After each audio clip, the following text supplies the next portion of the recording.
this video we are going to study about the structure of pollen grain. As you know कि हमने last microsporogenesis process में पढ़ा था pollen grains develop inside the microsporangia. Microsporangia में हमारे क्या present है? Microspore mother cell. They undergo meiosis कि इनमें मियोसिस डिवीजन होएगी that leads to formation of a microspores. So these mother cell are diploid in nature and microspores हमारे बनते हैं and that is haploid. 4 microspores बनते हैं means जहां पर 4n स्ट्रक्चर आप लिख सकते हो that is a haploid condition. अब हमने पढ़ना है कि ये माइक्रोस्पोर हमारा पॉलन ग्रेन में कैसे डेवलप होता है. हम पॉलन ग्रेन को बोल सकते हैं this is a mature microspore. We can say this is a mature microspore. कि जो हमारी माइक्रोस्पोर जब हमारे सारे सेपरेट हो जाएंगे, जो हमारे एक टेट्राड फॉर्म में यहाँ पर प्रेजेंट थे, जब ये सारे सेपरेट हो जाएगा structure then they lead to formation of a pollen grain. अब पॉलन ग्रेन जो हमारा बन गया that is also known as a mature microspore, जिसमें हमारी 2 सेल कंडीशन है या 3 सेल बन गए हैं जो अभी हम पढ़ेंगे. उसके अलावा this is also known as a first cell of male gametophytic generation and it is also known as a immature male gametophyte. Immature है, यंग है, जब तक इसमें पॉलन ट्यूब नहीं बन जाती तब तक ये मैच्योर नहीं होगा.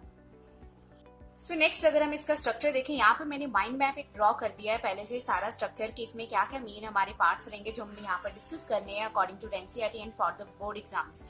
फर्स्ट ऑफ ऑल स्ट्रक्चर की अगर हम बात करें this is basically uninucleate structure की हमारा जो माइक्रोस्पोर बनता है यहाँ पर through meiosis process that is microsporogenesis कि उसमें हमारा माइक्रोस्पोर जनरली हैप्लॉयड होता है. तो ये हैप्लॉयड है, यूनिन्यूक्लियेट स्ट्रक्चर होता है जो बाद में 2 सेल या 3 सेल में कन्वर्ट होएगा. वो हम पढ़ेंगे कैसे होता है वो सारा structure conversion. So see first shape it can be अगर शेप की बात करें it can be a globular हो सकती है या स्फेरिकल बोल सकते हो, राउंडेड स्ट्रक्चर भी बोल सकते हो, स्फेरिकल राउंडेड. बट ऐसा नहीं है कि सिर्फ ग्लोबुलर या स्फेरिकल स्ट्रक्चर ही प्रेजेंट है, जैसे कि आप इस पिक्चर में फोटो में भी देख सकते हो कि हमारे ग्लोबुलर या स्फेरिकल सेल प्रेजेंट है. बट उसके अलावा कुछ और शेप्स प्रेजेंट हो सकती हैं दैट कैन बी ओवल और पिरामिडल. पिरामिडल ओवल जैसी शेप्स भी हो सकती है. अगर साइज की बात करें यूजुअली जो हमारा एक रेंज रहती है 25 टू 50 माइक्रोमीटर डायमीटर रहता है इनका, जो हमें generally most of the families में हम रिपोर्ट करते हैं. So if you talk about the colour usually it is a non green structure कि यहाँ पे हमारा कोई क्लोरोफिल लाइक कोई पिगमेंट नहीं है जो ग्रीन कलर प्रोवाइड करेगा. So it is a yellowish in colour due to presence of these pigment that is flavonoids and carotenoids जो हमारा येलो कलर का पिगमेंट प्रोवाइड करते हैं इन देयर एक्साइन. की जो हमारी बाहर वाली इसकी एक्साइन लेयर है, जब हम इसका डायग्राम ड्रॉ करेंगे तब आप देखोगे कि आउटर एक्साइन में जनरली ये पिगमेंट्स प्रेजेंट है that provides a characteristic colour. कि यहाँ पर जो हमारा yellow colour provided by flavonoid and carotenoid. Cytoplasm की बात करें that is rich in starch and unsaturated oil कि हमारा पॉलन ग्रेन है that is having a large amount of nutrient content कि इसमें हमारे कार्बोहाइड्रेट्स भी हैं, प्रोटीन्स भी हैं, फैट भी हैं, दीज अनसैचुरेटेड फैटी एसिड्स या ऑयल्स भी प्रेजेंट है. यहाँ पे इनकी बहुत खास इंपॉर्टेंस रहती है that is these protect the chromosome कि जो हमारा जेनेटिक मटेरियल है क्रोमोसोम पॉलन ग्रेन का उसे प्रोटेक्ट करते हैं फ्रॉम द रेडिएशन. कि जो हमारे सन से यूवी रेज या कोई भी हार्मफुल रेज आ रही है, पॉलन ग्रेन का जो जेनेटिक मटेरियल है द मोस्ट इंपॉर्टेंट कंटेंट जिसने आगे वाली जनरेशन बनानी है, तो उसको प्रोटेक्ट करते हैं दिस अनसैचुरेटेड ऑयल्स. सो इसी वजह से ये हमारे क्या है पॉलन प्रोडक्ट क्रीम्स वगैरह में भी यूज होते हैं. So this was all about the shape, colour and cytoplasm में क्या क्या प्रेजेंट है. अगर हम बात करें इसके आउटर स्ट्रक्चर की, its wall layer is known as a sporoderm कि ये डबल वॉल लेयर स्ट्रक्चर है कि इसमें 2 वॉल लेयर्स हमारी प्रेजेंट होएगी पॉलन ग्रेन में. उसमें हमारी आउटर लेयर है that is exine and the inner layer is known as intine. जब डायग्राम बनाएंगे तब क्लियर हो जाएगा, बट यहाँ पर जो कुछ चीजें आपको याद रखनी है इन लेयर्स के बारे में एंड जिनके रिगार्ड क्वेश्चन भी पूछा जाता है एग्जाम में. So this exine, it is the outermost hard layer. Hard layer है बिकॉज यहाँ पर पॉलन ग्रेन ऐसा स्ट्रक्चर है जो हमारे मेल गैमीट्स को कैरी भी करता है. सो इसकी प्रोटेक्शन भी यहाँ पर इंपॉर्टेंट रहती है, उसको प्रोटेक्ट करना जस्ट टू इंश्योर कि वहां पर हमारी सेक्सुअल रिप्रोडक्शन में ये पार्टिसिपेट करे, स्टिग्मा पे लैंड करे. So it's outer layer is hard and it is made up of highly resistant fatty substance called sporopollenin. Sporopollenin ऐसा सब्सटेंस है जो हमारा जितनी भी इन्वायरमेंट की हार्श कंडीशन है लाइक कोई भी एक्सट्रीम टेम्परेचर है या अल्कली एसिड किसी भी चीज का इस पे कोई असर नहीं होता है. एज सच ये हमारा स्पोरोपोलिनिन टिका रहता है एक्सेप्ट जब तक हमारा पॉलन ग्रेन स्टिग्मा पे लैंड नहीं करता. वहाँ पे कुछ ऐसी रिएक्शंस होती हैं जो स्पोरोपोलिनेट के साथ इंटरेक्ट करेंगी एंड पॉलन ग्रेन को जर्मिनेशन में हेल्प करेंगी। बट उसके अलावा अगर हम बात करें हमारा कोई ऐसा एंजाइम नोन पैदा हुआ है या फिर कोई टेम्परेचर एसिड अल्कली का स्पोरोपोलिनेट पे कोई असर होने वाला है, ऐसा कोई भी अभी तक सब्सटेंस या एंजाइम नहीं हमें मिला that will affect this sporopollen. This is a highly resistant organic substance. Besides this, exine also contain a certain type of proteins for the enzymatic and compatibility reaction. Compatibility reaction जो कि हमारी stigma और pollen grain के बीच में होती है। Stigma and pollen grain के बीच में जो हमारी ये compatibility reaction चलती है कि वो चेक करते हैं कि अगर रोज फ्लावर का pollen grain है, अगर स्टिग्मा भी रोज प्लांट का है, क्या उसी पे वो ग्रो करेगा या नहीं। फॉर एग्जाम्पल यहाँ पर ये स्टिग्मा तो हमारा रोज प्लांट का है, बट यहाँ पर जो हमारा पॉलन ग्रेन वो किसी और फ्लावर का आ गया, सनफ्लावर का या पिटूनिया का, जीनिया का, किसी का भी आ गया, तो वहां पर वो उसको जर्मिनेट नहीं करने देगा क्योंकि वो सेम स्पीसीज का नहीं है। अगर तो वो रोज प्लांट का पॉलन ग्रेन यहाँ पर लैंड किया है, then it will start germination. वो सारी जो रिकग्नाइजेशन होनी है, आइडेंटिफिकेशन होनी है कि ये पॉलन ग्रेन किस स्पीसीज का है, that is done by the compatibility reactions. तो जनरली एग्जाम में क्वेश्चन आता है रिगार्डिंग द पोलाइटी लेवल कि आपको पोलाइटी लेवल मेंशन करना होता है कि हमारा यहाँ पे एक्साइन इंटाइन का या फिर कह लो वेजिटेटिव सेल या जनरेटिव सेल जो हमें आगे चल के पढ़ेंगे उनका पोलाइटी लेवल के उनमें नंबर ऑफ क्रोमोसोम कितने प्रेजेंट है इन नेचुरल। सो यहाँ पर this exine is a diploid in nature means it contains 2 sets of chromosome. यहाँ पर double set of chromosome present है। It is usually derived from the tapetum कि जब हमारी माइक्रोस्पोरोजेनेसिस प्रोसेस चल रही होती है, यहाँ से मदर सेल से 4 माइक्रोस्पोर बन रहे होते हैं, दैट इज टेट्राड कंडीशन। वहीं पर हमारी ये जो एक्साइन है वो भी डेवलप होती है फ्रॉम द टैपिटम जो हमारे क्या है डिप्लॉयड सेल्स हैं। एंड एक्साइन के ऊपर यहाँ पर हमारी पॉलन किट भी प्रेजेंट होती है। Pollen kit usually हमारी entomophilous flower, entomophilous flowers are those flowers which are pollinated by the insects कि जो हमारे इंसेक्ट्स हैं उनके थ्रू जब पॉलिनेशन होती है उसको हम एंटोमोफिली कहते हैं, एंटोमोफिलिक पॉलिनेशन बोलते हैं। तो जो फ्लावर्स हैं जो इंसेक्ट्स के थ्रू पॉलिनेट होते हैं उनको हम एंटोमोफिलस फ्लावर्स बोलते हैं। सो यहाँ पर एक्साइन के ऊपर यहाँ पर एक पॉलन किट प्रेजेंट होती है, that is basically yellowish sticky oily layer है, बहुत ही स्टिकी लेयर है, चिपचिपी रहती है एंड यहाँ पर येलो कलर की होती है क्योंकि जब भी यहाँ पर इंसेक्ट्स आके बैठेंगे उनकी लेग्स में या जो भी पार्ट उनका अटैच करेगा फ्लावर के साथ तो वहां से ये पॉलन ग्रेन उनकी लेग्स के या किसी भी बॉडी पार्ट पे स्टिक कर जाएंगे, जिसकी वजह से वो जब दूसरे फ्लावर को विजिट करेंगे तो वहां पर पॉलन ग्रेन को लिबरेट कर देंगे। सो जिससे हमारी पॉलिनेशन प्रोसेस कंप्लीट हो जाएगी। सो दैट्स वाई एक्साइन के पास ये हमारा इंपॉर्टेंट कंपोनेंट भी प्रेजेंट है इन द एंटोमोफिलस फ्लावर जो कि उन्होंने एवोल्यूशन के टाइम में डेवलप किया है। पॉलन किट हम जनरली बोलते हैं येलो स्टिकी सब्सटेंस को जो पॉलिनेशन में हेल्प करती है basically. So it is also present on the exine layer. यहाँ पर हम स्पोरोपोलिनेन की बात करें, that is a highly resistant material. इसकी वजह से जो हमारे बहुत ही पास्ट प्लांट्स जो कि बहुत ही पुराने एंसेस्ट्रल प्लांट हैं उनके हमारे पॉलन ग्रेन्स आज भी हमें in the form of fossils मिल जाते हैं क्योंकि पॉलन ग्रेन एक माइन्यूट स्ट्रक्चर है जो हम माइक्रोस्कोप के अंडर स्टडी करते हैं। सो इसलिए हम उन फॉसिल्स को माइक्रो फॉसिल्स बोलते हैं जो पॉलन ग्रेन के फॉसिल्स हैं, that is tiny remains of the past pollen grains जो हमें आज मिलते हैं उनको हम माइक्रो फॉसिल्स बोलते हैं। Micro means they are the tiny structure which is studied under the microscope. So वो जो हमारा फॉसिल यहाँ पर प्रोसेस हुई है, फॉसिलाइजेशन जो प्रोसेस है, that is due to the sporopollenin. कितना हार्ड सब्सटेंस है इस पे किसी भी हमारा टेम्परेचर एल्कली जो भी इन्वायरमेंट की हार्श कंडीशन है उनका कोई असर नहीं रहता, जिसकी वजह से pollen grain as such preserved रहते हैं, कंजर्व्ड रहते हैं, जो हमें आज भी कभी ना कभी मिल जाते हैं of the past plants. So as we know this sporoderm that is जो हमारी पॉलन ग्रेन की डबल वॉल लेयर है उसको स्पोरोडर्म बोलते हैं। उसकी जो इनर लेयर है that is known as intine. Intine is inner thin continuous layer है, एक कहीं पर भी इसमें कोई हमारा कैलो की ब्रेकेज नहीं होएगी, यहाँ कहीं पे भी एब्सेंट नहीं होएगी, it is a continuous layer. क्योंकि एक्साइन हम आगे चल के इस केस में पढ़ेंगे कि कुछ केसेस में ये एब्सेंट होती है, but this is a continuous layer. It is made up of cellulose and pectin. This is something important कि जो आपको याद रखना है और एग्जाम में पूछा जाएगा कि एक्साइन किसकी बनी हुई है, इंटाइन किसकी बनी हुई है। Intine is actually made up of cellulose and pectin. Normal plant के जितने भी सेल वॉल्स हैं या सेल बने होते हैं वो सेलुलोज के बने होते हैं, तो यहाँ पे इंटाइन भी सेलुलोज की बनी हुई है। This is a haploid in nature. तो यहाँ पर आप एक डिफरेंस देख सकते हो, एक्साइन के केस में this is a diploid condition, ये डिप्लॉयड सेल है, but intine is made up of haploid cell. So this intine is usually derived from the vegetative cell बोल सकते हो, या फिर जो गैमेटोफिटिक हमारा पार्ट है पॉलन ग्रेन का वहां से डेवलप होती है, दैट इज जो हैप्लॉइड पार्ट है. So this is intine and exine. So intine ही आगे चल के हमारी पॉलन ट्यूब फॉर्मेशन में भी हेल्प करेगी, कि जो हमारी पॉलन ट्यूब बनती है that is actually covered by the intine, की इंटाइन की एक्सटेंशन होती है.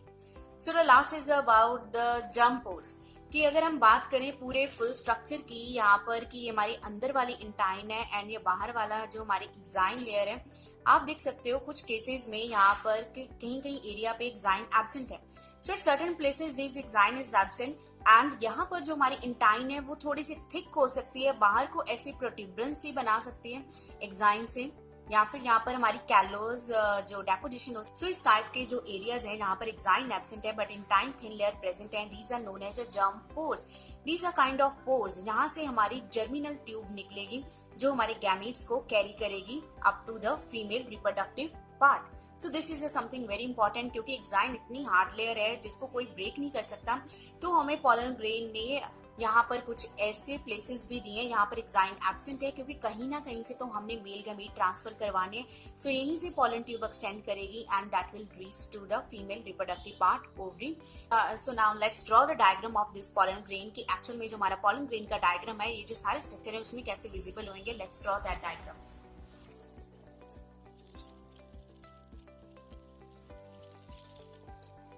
This is a structure of two-celled pollen grain, that is a mature two-celled pollen grain, कि जब हमारा माइक्रोस्पोर सेल बना था that is an in nature, कि उसमें फर्दर कुछ डेवलपमेंट होंगी वो पॉलन ग्रेन बनाएगा.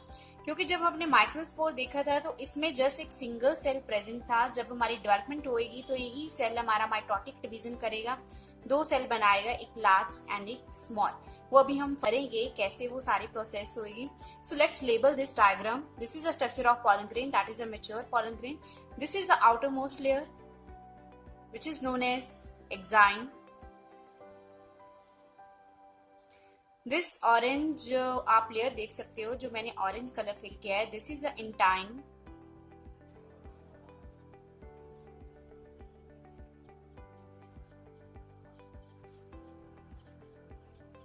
These are the vacuoles. Plant का स्ट्रक्चर है, वैक्यूल्स तो होंगे ही. अगर आपको याद हो प्लांट के जो हमारे ये वैक्यूल का आउटर कवरिंग है that is known as tonoplast, and अंदर जो मटेरियल प्रेजेंट है that is known as a sap. This is a generative cell.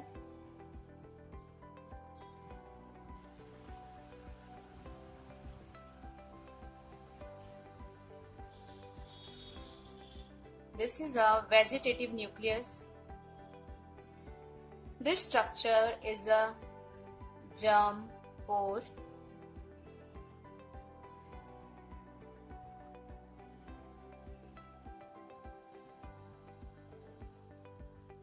यहाँ पर आप देख सकते हो this is a kind of protuberance, जहाँ से हमारी इंटाइन थोड़ी सी थिक हो जाती है, एक्साइन तो totally absent. This is a vegetative cell which is also known as a tube cell.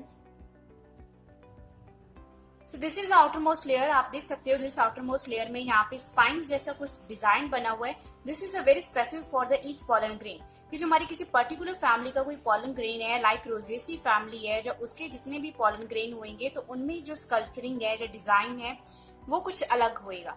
तो यही स्कल्पचरिंग या डिजाइन हमें हेल्प भी करती है पॉलन ग्रेन को कैटेगराइज करने में, उनकी फैमिली, स्पेसीज या उनके मेंबर कैटेगरी में. So the internal layer is intine, which is made up of cellulose and pectin, and these are the vacuole structure, जिनकी वजह से यहाँ पर हमारा ये स्ट्रक्चर enlarge होएगा थोड़ा सा. And this is a vegetative nucleus जो हमारा irregular बन जाता है बाद में. And so this is a generative cell which having a very prominent large nucleus, कि जो हमारा यहाँ पर मेल गैमीट बनाएगा, बाद में एक और माइटोटिक डिवीजन होएगी इसमें. So this is a structure of a pollen grain. This is a mature microspore we can say.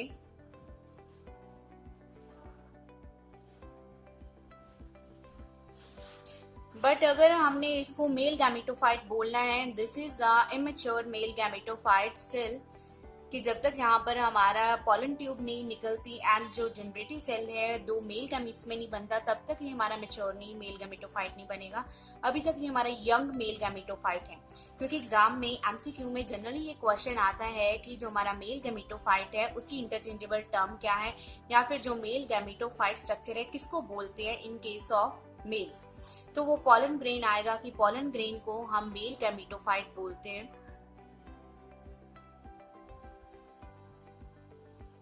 Pollen grain is also known as male gameto. कि अब हमारा पूरा जो पॉलन ग्रेन है वो टू सेल्ड कैसे बना, एक माइक्रोस्पोर से जो यूनिन्यूक्लिएट था, कि जो यूनिन्यूक्लिएट माइक्रोस्पोर था अब उसमें ये माइटोटिक डिविजन्स हो रही हैं, वो टू सेल, उसके बाद थ्री सेल, उसमें पॉलन ट्यूब कैसे बन रही है वो वाली डेवलपमेंट पढ़ते हैं, जिसको हम बोलते हैं microgametogenesis. That is the development of a male gametophyte from a immature microspore और pollen grain. So let's start that. So now let's come to the development of male gametophyte.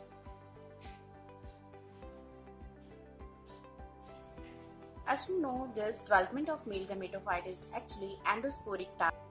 It begins before the pollen grain is shed for pollen sac, and this process is actually occurs in two parts, that is pre-pollination development and post-pollination development. Pre-pollination, that is before the dehiscence of anther, and post-pollination development after pollination.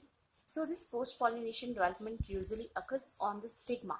The stigma पे जब हमारा pollen grain land करेगा, this type of development occurs on that. So let's start with the pre-pollination development. First we will discuss the pre-pollination development of male gametophyte.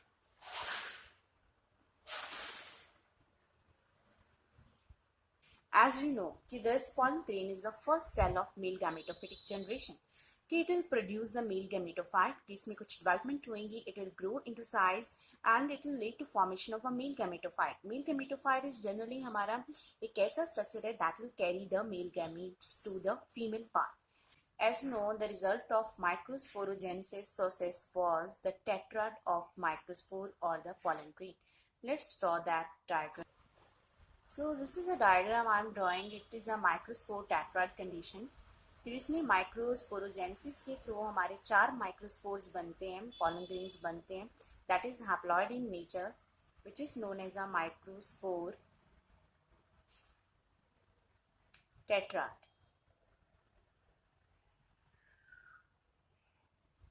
So as we know कि ये जो tetrad है हमारा, अभी भी यहाँ पर कैलोज लेयर की बाइंडिंग रहती है, जिसकी वजह से सारे आपस में यूनाइटेड फॉर्म में रहते हैं। सो उस कैलोज लेयर को यहाँ पर ब्रेक करने के लिए एंजाइम आता है, कैलेज एंजाइम। सो वही कैलेज एंजाइम हमारा इन स्पोर्स को सेपरेट करेगा, which ultimately grows into a pollen grain. For example कि ये ऐसे सेपरेट हो जाएंगे, देन सेपरेट होने के बाद ये फर्दर अपनी ग्रोथ करेंगे into the individual pollen grain. चारों की चारों ये माइक्रोस्पोर हमारे फंक्शनल रहते हैं एंड यहाँ से हमारे 4 पॉलन ग्रेन्स बनते हैं। सो let's draw the diagram of a single microspore, कि जो इंडिविजुअली हमारे माइक्रोस्पोर ये सेपरेट हुए थे उसमें से हम एक माइक्रोस्पोर का डायग्राम ड्रॉ कर रहे हैं। So you can see this is a newly differentiated pollen grain, और we can say microspore in which nucleus is generally centrally placed. The most important thing कि जो हमारा newly differentiated cell है उसमें nucleus हमारा center में रहता है, that and contains a dense cytoplasm. Dense cytoplasm that is surrounded by the plasma membrane. कि यहाँ पर हमारी साइड बाय साइड ये वॉल भी डेवलप होनी स्टार्ट हो जाएंगी, that is exined and intine, but initially it is surrounded by the plasma membrane. So as this pollen grain grows in size, जो इसका cytoplasm रहेगा that become vacuolated. कि cytoplasm में बहुत सारी वैक्यूल्स क्रिएट होंगे that push the nucleus towards the periphery, के जो पॉलन ग्रेन की वॉल है उसकी तरफ पुश कर देगा। सो न्यूक्लियस की हमारी जो पोजीशन है वो नियर द पेरिफेरी हो जाएगी, कि यहाँ पर इतने नंबर ऑफ वैक्यूल्स क्रिएट हो जाएंगे सेंटर में, जिसकी वजह से हमारा न्यूक्लियस क्या है उसकी पोजीशन चेंज हो जाएगी, that will shift towards the periphery. Next is this protoplast. Protoplast mean cytoplasm and nucleus दोनों के लिए कंबाइंड टर्म यूज होती है protoplast. So this protoplast undergo one division that is a mitosis, कि यहाँ पर माइटोसिस और माइटोटिकल डिवीजन होगी, जिसकी वजह से जो हमारा पूरा प्रोटोप्लास्ट है that will divides into 2 cells. Usually ये जो हमारे 2 सेल्स बनेंगे दीज आर अनइक्वल सेल्स, क्योंकि यहाँ पर न्यूक्लियस की पोजीशन हमारी क्या है, असिमेट्रिकल है, पेरिफेरी पे प्रेजेंट है, जिसकी वजह से हमारा यहाँ पर प्रोटोप्लास्ट अनइक्वली डिवाइड करेगा into 2 cells. So this is a large cell which having a tube nucleus. Large cell is known as a vegetative cell or tube cell. And the second, this is a generative cell. So this protoplast divides into a two cell, that is small generative cell. We can label this here in the short form generative cell, and the large tube cell. Next, this generative cell develop a callose layer कि अपने आसपास एक callose layer की covering develop करेगा which separate it from the pollen grain wall, कि जो pollen grain wall के साथ इसको separate करेगी. बट बाद में क्या होता है, वही callose layer फिर से डिसॉल्व कर जाएगी, जिसकी वजह से जो जनरेटिव सेल हमारा फ्रीली यहाँ पर फ्लोट करेगा into the cytoplasm of vegetative cell. So let's draw that structure also. So as you can see यहाँ पर मैंने रेड कलर में callose लेयर यहाँ पे दिखाई है. So it develop around this generative which separate the generative cell from the wall of pollen grain, कि यहाँ पर जो pollen grain की इंटाइन है वहां से इसको सेपरेट कर देगा by this callose layer. सो यही callose layer आगे चल के हमारे डिसॉल्व हो जाएगी, फिर से ये फ्रीली स्विम करेगा into the cytoplasm of vegetative nucleus. So again this is a tube nucleus, this is a tube cell, this is a callose layer,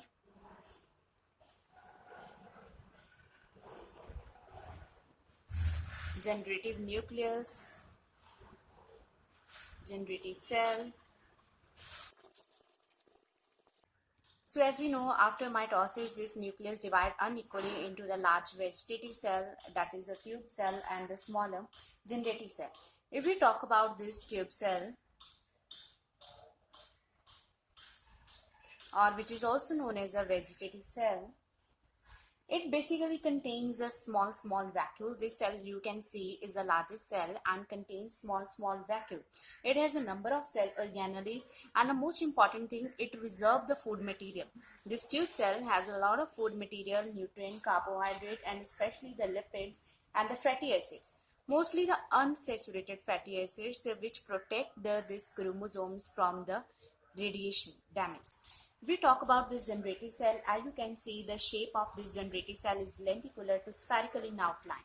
So it has a layer of cytoplasm, a very thin layer of cytoplasm, and इसका nucleus बहुत ही prominent रहेगा, that is rich in DNA and poor in proteins basically. And the vegetative जिसने हमारा nutrition provide करना है, that nucleus is poor in DNA content, that is rich in proteins and RNA, जिसने पूरा हमारा nutrition या growth में help करना है. This is a two-celled pollen grain. Two-celled means it consists of tube cell and generative cell.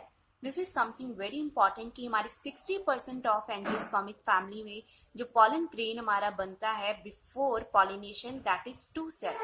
So let's see the post pollination development. उसमें क्या changes होते हैं जिसको हम एक mature female gametophyte बोलते हैं.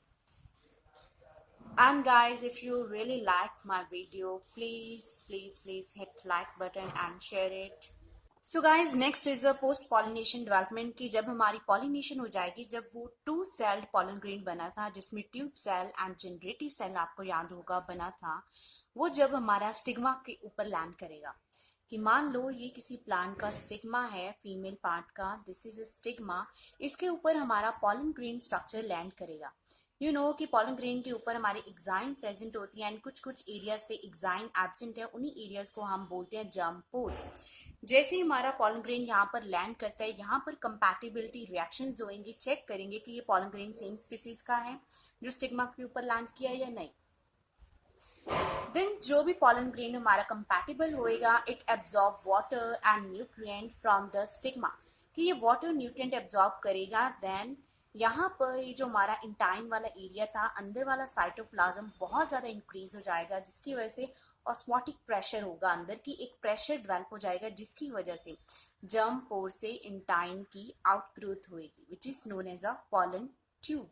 यहाँ पर जो हमारा जर्म पोर, जिसको जर्मिनल फरोज भी बोलते हैं, यहाँ से अंदर पूरा हमारा इंटाइन स्वेल हो जाएगा. सो यहाँ से pollen tube comes out. So then जितना भी हमारा यहाँ पर कंटेंट था इनसाइड दिस वेजिटेटिव सेल, चाहे वो जनरेटिव सेल था, जितना भी हमारा स्टार्च, न्यूट्रिएंट, न्यूक्लियस से, वो सारा हमारा इस पॉलन ट्यूब के अंदर चला जाएगा content. So let's draw that diagram.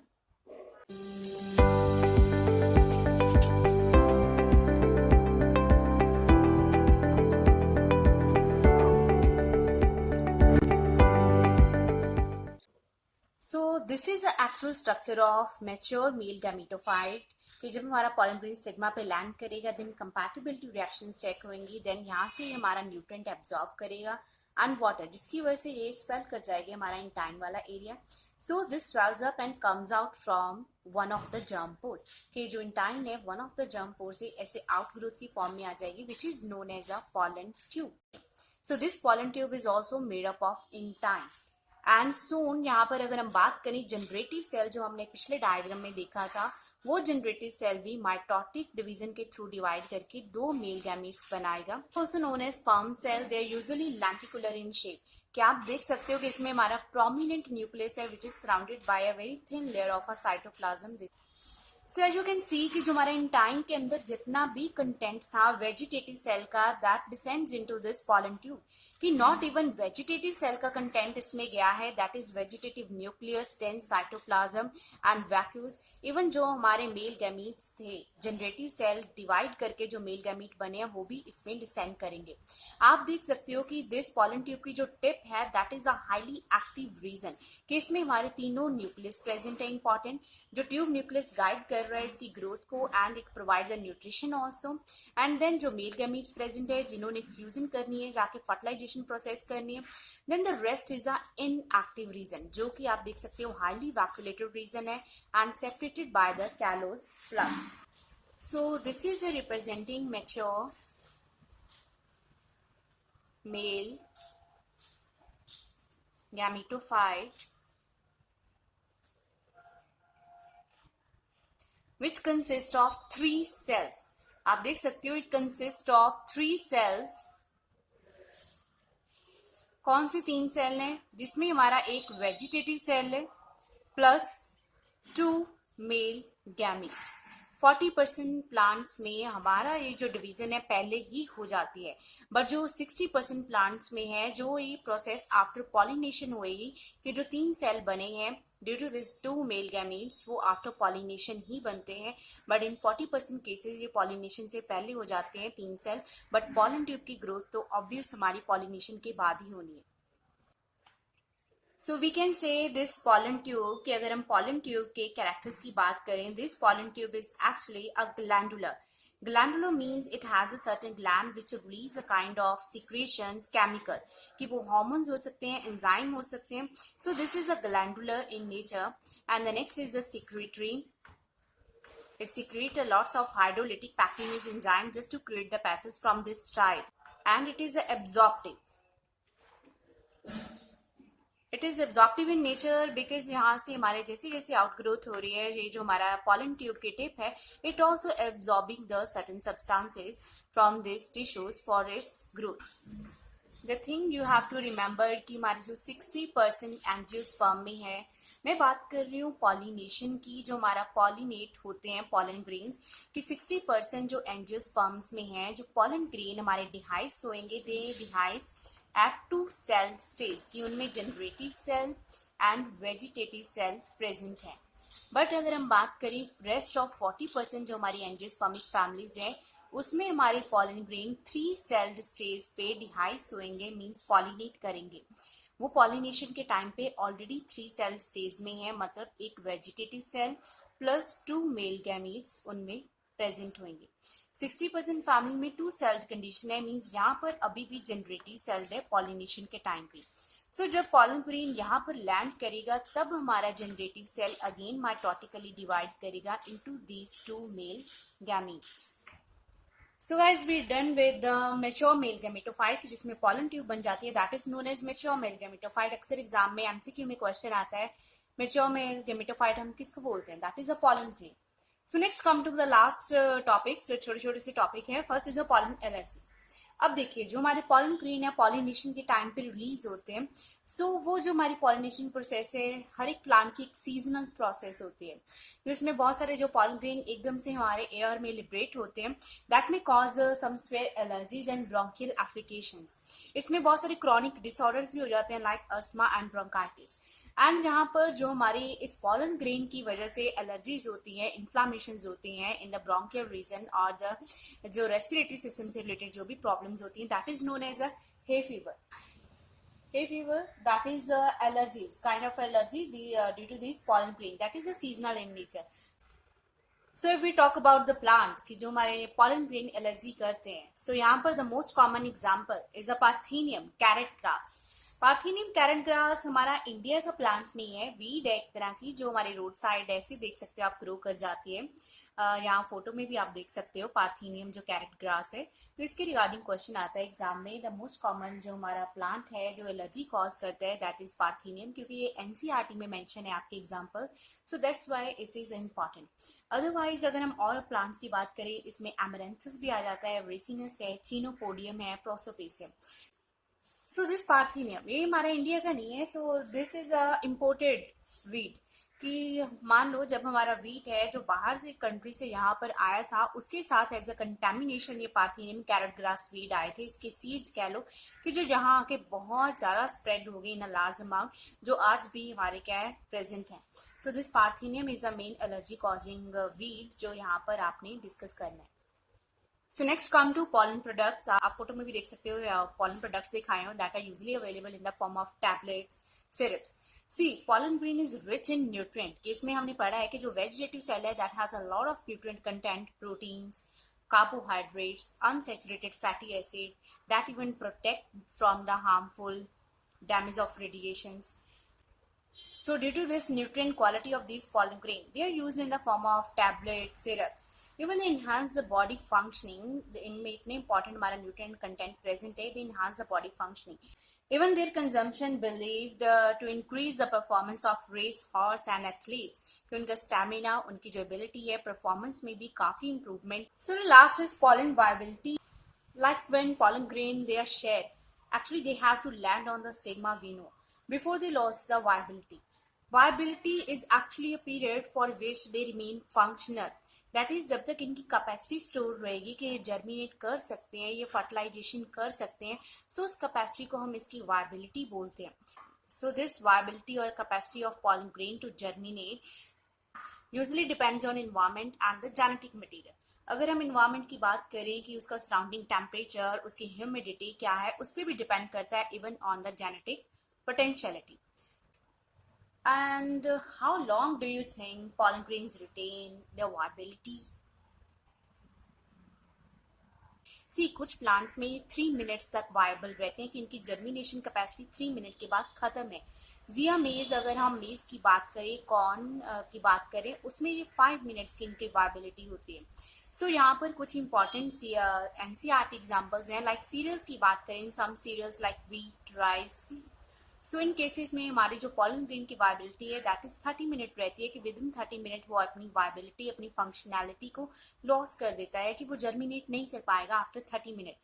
So in some members की बात करें, not all the members, in some members of rosaceae family, solanaceae family and leguminosae family, they retain their viability for 3 months. कि 3 month के अंदर अंदर वो germinate कर जाएंगे। After 3 month they are not able to germinate because they loss their ability. So there is a one term that is pollen bank, something important. Have you heard of storing human semen for artificial insemination? Not even kettles, human के भी semen को, sperms को store किया जाता है for artificial insemination. ये बहुत सारे पॉलन ग्रेन्स हैं, बहुत सारे इंपॉर्टेंट स्पीसीज जिनके हमारा कह लो कि रेयर स्पीसीज हैं जिनके ऊपर ब्रीडिंग प्रोग्राम्स चलते हैं। तो उन स्पीसीज के पॉलन ग्रेन्स को हम लॉन्ग टर्म के लिए स्टोर करके रख सकते हैं in the liquid nitrogen. You know कि उसका टेम्परेचर हमारा यूजुअली -196 डिग्री सेल्सियस रहता है। Pollen banks, that is the storage और conservation of pollen grains in liquid nitrogen. So यहाँ पर आपका मेल रिप्रोडक्टिव ऑर्गन सारा टॉपिक, सब टॉपिक सब कुछ कंप्लीट है। This was all about the male reproductive organ. So in the next video we will start with the female reproductive organ. So stay tuned for that video.